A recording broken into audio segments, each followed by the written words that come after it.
Oi pessoal, tudo bem? Hoje nós vamos falar sobre DNA. DNA é esta molécula representada aqui do lado e ela é responsável pelas informações, hereditárias dos seres vivos. Antes de começarmos a falar sobre essa característica, vamos lembrar de onde está a molécula de DNA. O DNA se encontra dentro das células eucariontes, dentro do núcleo. Então, se eu lembrar aqui, olha, membrana plasmática, citoplasma e núcleo. Dentro do núcleo existem estruturas que são formadas pelo DNA. Essas estruturas chamam-se cromossomos. Se eu pudesse pegar um cromossomo e começasse a desenrolar, eu ia ver que, na verdade, ele é uma longa molécula de DNA que está toda enrolada. No DNA, existem partes onde há informações para a produção de substâncias que dão as características aos seres vivos. Esses pedaços, eles são chamados de genes. Então, gene, o que é? Gene é um pedaço da molécula de DNA. Se eu lembrar que o cromossomo é uma longa molécula de DNA, eu posso dizer que no cromossomo estão vários genes. Então, aqui eu posso ter um gene, aqui eu posso ter outro e assim sucessivamente. Esse gene pode ser o gene azão, sei lá, para a produção de cor dos olhos. Aqui eu posso ter o gene Bzão para tipo de cabelo. E o que significa essa sigla, DNA? DNA vem de ácido desoxirribonucleico, DNA. Nós usamos a sigla em inglês, mas se fôssemos usar a sigla em português, seria ADN. Aliás, nós somos o único país de língua latina que usamos a sigla em inglês. Essa molécula é formada por duas cadeias de polinucleotídeos que formam uma dupla hélice, que conseguem se autoduplicar, duplicar-se sozinho e possui genes. Então, vamos tentar entender isso. O que é um nucleotídeo? Poli significam muitos, nucleotídeo. Nucleotídeo é a unidade do DNA. É formado por um fosfato, vou representar aqui pela letra P, por uma pentose, ou seja, uma molécula com 5 carbonos, que a gente chama de desoxirribose, que é o que dá o nome ao DNA. E aí a gente tem as bases nitrogenadas, que elas podem ser de 4 tipos: adenina, que a gente representa por A, citosina, C, guanina, G e timina, T. Ela é formada por cadeias de polinucleotídeos, quer dizer, são muitos nucleotídeos ligados. Como é que seria isso? Imagina que eu tenho aqui um nucleotídeo, o fosfato, a desoxirribose e a base nitrogenada. Esse nucleotídeo se liga a outro entre o açúcar, e o fosfato, que se liga a outro, que se liga a outro, que se liga a outro, e assim sucessivamente, até formar uma cadeia com vários nucleotídeos ligados. Então, eu tenho uma cadeia de polinucleotídeos. Só que o DNA é formado por duas cadeias, Então, a segunda cadeia, ela está aqui como se fosse um espelho, ao contrário, Então, as duas cadeias se unem através das bases nitrogenadas. E, de novo, eu tenho vários nucleotídeos unidos através do açúcar, da desoxirribose, com o fosfato. Então, o que eu tenho aqui agora? Eu tenho duas cadeias de polinucleotídeos. Essas duas cadeias, elas ficam emparelhadas através das bases. E as bases conseguem se emparelhar por quê? Porque elas se encaixam, Então, quando a gente fala de bases nitrogenadas, a gente tem que lembrar que existe uma correspondência no tipo de base. Então, se de um lado eu tenho adenina, o que vai acontecer? Esse formato aqui só permite o encaixe de uma base timina. Da mesma forma, se aqui eu tiver timina, o encaixe aqui da base só permite adenina do outro lado. Se de um lado aqui eu tiver citosina, vamos imaginar que a citosina seja assim. do outro lado eu vou ter a guanina. Então, se eu tiver guanina de um lado, eu sei que do outro lado eu tenho citosina. Então, no DNA, se eu sei uma das cadeias de polinucleotídeos, eu consigo saber a outra. Então, se eu tiver aqui, olha, A, T, G, C e A, eu sei o que eu tenho do outro lado. Então, se de um lado eu tenho A, do outro lado eu vou ter T. Se eu tenho T, vou ter A. Se eu tenho G, C na outra cadeia, C, G, A, T. Então, o DNA a gente pode considerar como sendo uma sequência dessas bases nitrogenadas. Como essa parte aqui, olha, do fosfato e da desoxirribose é igual dos dois lados, a gente pode representar a molécula de DNA como se fosse uma escada, dessas que se apoiam na parede, né? Aonde o corrimão seria essa parte da molécula que tem o açúcar e o fosfato, e os degraus representam as bases emparelhadas. Só que o DNA ele não é assim reto, né? Imagine que essa molécula ela se torce no próprio eixo. Quando ela se torce no próprio eixo, ela vai adquirir este formato aqui, que é o que a gente chama de dupla hélice.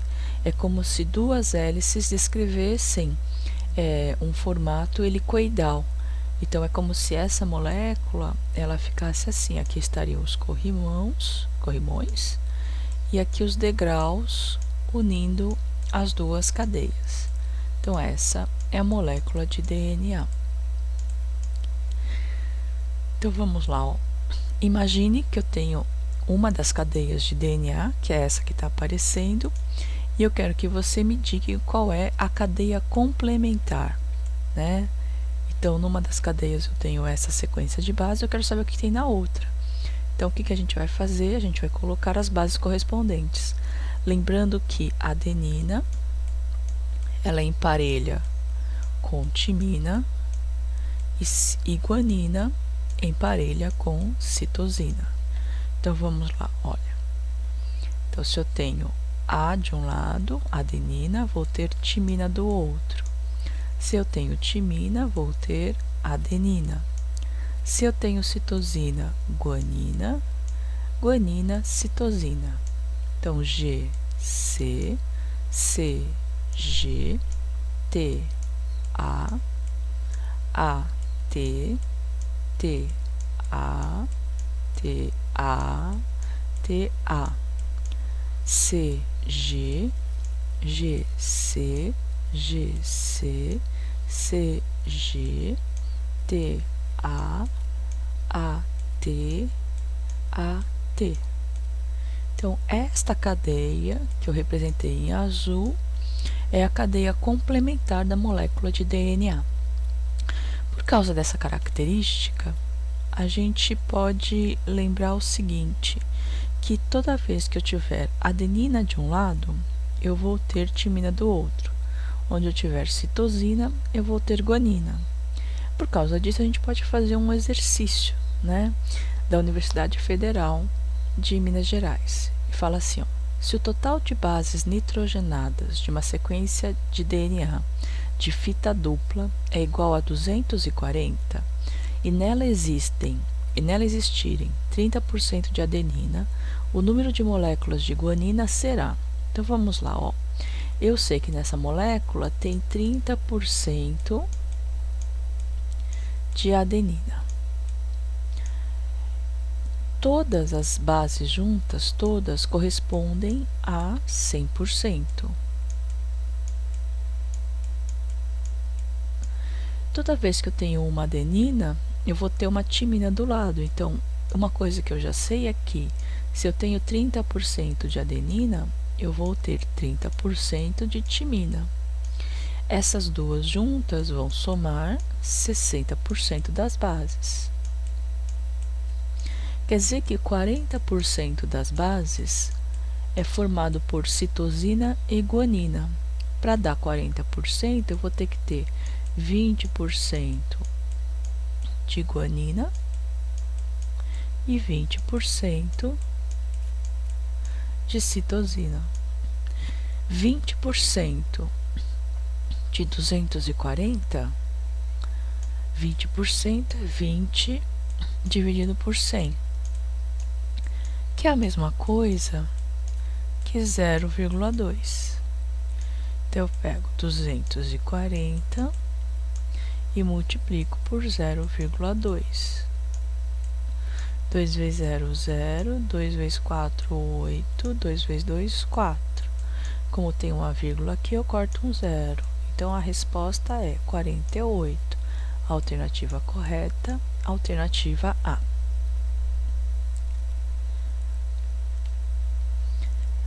O DNA ainda tem uma característica que é de conseguir se autoduplicar. Essa duplicação é chamada de duplicação semiconservativa e ela acontece mais ou menos assim.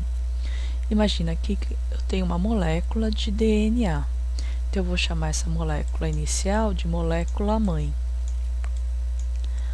Aí o que vai acontecer? Essa molécula, ela vai começar a abrir como se fosse um zíper. Então as duas cadeias, elas se distanciam. E aí quando isso acontece, as bases nitrogenadas, elas ficam afastadas. Então se de um lado eu tenho adenina, do outro eu teria timina, citosina, guanina, guanina, citosina, timina, adenina, e assim sucessivamente. Nesse momento, vem aqui uma enzima chamada DNA polimerase. A DNA polimerase, o que ela faz? Ela não permite que essas moléculas, essas bases, fiquem expostas dessa maneira. Então, o que vai acontecer? Ela vem aqui e vai começar a ler essas bases nitrogenadas e vai complementar com aquilo que está faltando. Então, se tem timina de um lado, coloca, se tem adenina, coloca timina, se tem timina, coloca adenina. Citosina, guanina, guanina, citosina, guanina, citosina, citosina, guanina, timina, adenina, adenina, timina. Então, o que vai acontecer? À medida que a molécula de DNA ela vai se abrindo, né, a DNA polimerase ela vai lendo a informação e vai aqui completando com uma cadeia complementar. Isso vai acontecer por toda a molécula. Então, à medida que o DNA vai se abrindo, esta enzima vem aqui e vai completando com a cadeia correspondente. Quando essa molécula terminar de se abrir, eu vou formar aqui duas moléculas idênticas à molécula inicial. Eu chamo essas moléculas de moléculas filhas. E por que a duplicação ela é semiconservativa? Semi significa metade, conservativa é que guarda, né? Então, cada uma das moléculas filhas guarda metade da molécula mãe. Por isso que a duplicação ela é semiconservativa. Cada uma dessas moléculas pode novamente realizar o mesmo processo. E aí eu tenho uma amplificação da quantidade de DNA. Essa característica ela é utilizada, por exemplo, nos exames de PCR. PCR é uma sigla que significa Polymerase Chain Reaction, ou seja, reação em cadeia da polimerase, que é quando você quer ter certeza da presença de um DNA, você aumenta a quantidade dessas moléculas para que elas possam ser melhor percebidas. Bom, pessoal, espero que você tenha entendido. Qualquer dúvida, entre em contato. Até mais!